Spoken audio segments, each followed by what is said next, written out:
Right breaking news చూస్తున్నాం. 5 నుంచి 8వ తరగతి విద్యార్థుల విషయంలో కేంద్ర ప్రభుత్వం కీలక నిర్ణయం తీసుకుంది. స్కూళ్లలో నో డిటెన్షన్ విధానాన్ని కేంద్రం రద్దు చేసింది.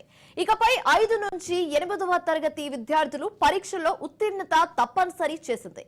ఫెయిల్ అయిన స్టూడెంట్స్ కు 2 నెలల్లో పరీక్షలు నిర్వహించాలని ఆదేశించింది.